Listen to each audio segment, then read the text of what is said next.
ನಮಸ್ತೆ ಸ್ನೇಹಿತರೆ, ಇವತ್ತೇನಪ್ಪ ಟಿಫನ್ ಮಾಡೋದು ಅಂತ ಯೋಚನೆ ಮಾಡ್ತಾ ಇದ್ದೀರಾ? ಆಲೂಗೆಡ್ಡೆ ಇದ್ದರೆ ಸಾಕು, ಮಸಾಲಾ ಪೊಟ್ಯಾಟೊ ರೈಸ್ ಒಂದು 20 ನಿಮಿಷದಲ್ಲೇ ರೆಡಿ ಆಗಿಬಿಡುತ್ತೆ. ಯಾವ ರೀತಿ ಮಾಡೋದು ಅಂತ ನೋಡೋಣ.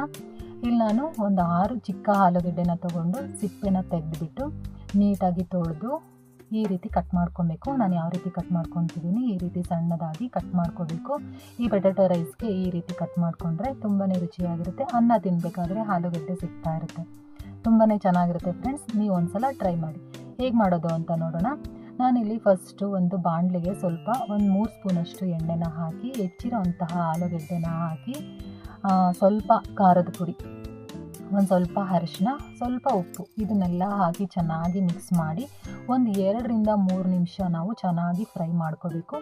ಫ್ರೈ ಮಾಡ್ಕೊಂಡಿದ್ದಾದಮೇಲೆ ಆಲೂಗೆಡ್ಡೆನ ಒಂದು ಪ್ಲೇಟ್ಗೆ ಎತ್ತಿಟ್ಕೋಬೇಕು. ಇವಾಗ ಅದೇ ಬಾಣಲಿಗೆ ನಾನು ಒಂದು ಅರ್ಧ ಸ್ಪೂನಷ್ಟು ಜೀರಿಗೆ, ಒಂದು ಅರ್ಧ ಸ್ಪೂನಷ್ಟು ಸೋಂಪು, ಒಂದು 1/4 ಸ್ಪೂನಷ್ಟು ಸಾಸಿವೆ ಇದನ್ನೆಲ್ಲ ಹಾಕಿ ಚೆನ್ನಾಗಿ ಬಿಸಿ ಆದಮೇಲೆ ಹೆಚ್ಚಿರೋ ಅಂತಹ ಒಂದು ಸಣ್ಣ ಗೆಡ್ಡೆ ಬೆಳ್ಳುಳ್ಳಿ ಸಣ್ಣದಾಗಿ ಹೆಚ್ಚಿಬಿಟ್ಟು ಹಾಕಬೇಕು, ಚೆನ್ನಾಗಿರುತ್ತೆ. ಒಂದು ಈರುಳ್ಳಿನ ಈ ರೀತಿ ಉದ್ದಕ್ಕೆ ಹೆಚ್ಚಿ ಹಾಕಿದ್ದೀನಿ. ಇವಾಗ ನಾನು ಒಂದು 2 ಒಣಮೆಣಸಿನ್ಕಾಯಿನ ಸೇರಿಸಿ ಒಂದು ಟೊಮೆಟೊನ ಈ ರೀತಿ ಸಣ್ಣದಾಗಿ ಹೆಚ್ಚಿ ಹಾಕಿದ್ದೀನಿ. ಇದನ್ನೆಲ್ಲ ಸ್ವಲ್ಪ ಚೆನ್ನಾಗಿ ಫ್ರೈ ಮಾಡಿಕೊಂಡು ರುಚಿಗೆ ತಕ್ಕಷ್ಟು ಉಪ್ಪನ್ನು ಹಾಕಿ 1 ಸ್ಪೂನಷ್ಟು ಕಾಶ್ಮೀರಿ ಚಿಲ್ಲಿ ಪೌಡರ್ನ ಹಾಕ್ತಾಯಿದ್ದೀನಿ, 1 ಸ್ಪೂನಷ್ಟು ಧನಿಯಾ ಪುಡಿನ ಹಾಕ್ತಾಯಿದ್ದೀನಿ, ಒಂದು ಅರ್ಧ ಸ್ಪೂನಷ್ಟು ಜೀರಿಗೆ ಪುಡಿನ ಸೇರಿಸಿ ಒಂದು ಸ್ವಲ್ಪ ಅರಿಶಿನ ಸೇರಿಸ್ತಾ ಇದ್ದೀನಿ.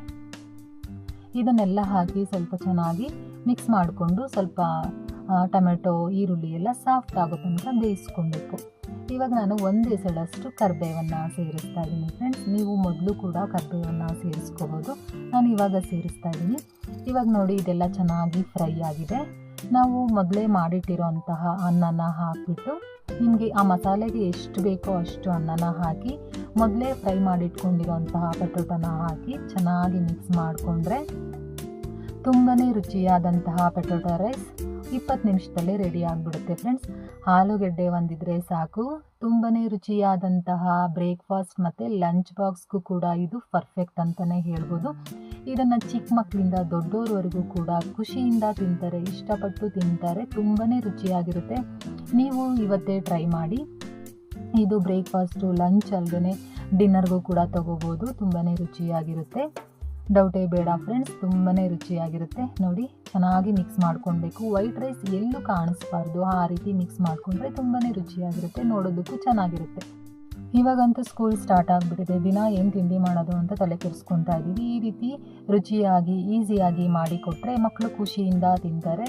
ಮತ್ತೆ ಸಿಗ್ತೀನಿ ಮತ್ತೊಂದು ಈಸಿಯಾದ ರೆಸಿಪಿಯೊಂದಿಗೆ. ನಮಸ್ಕಾರ.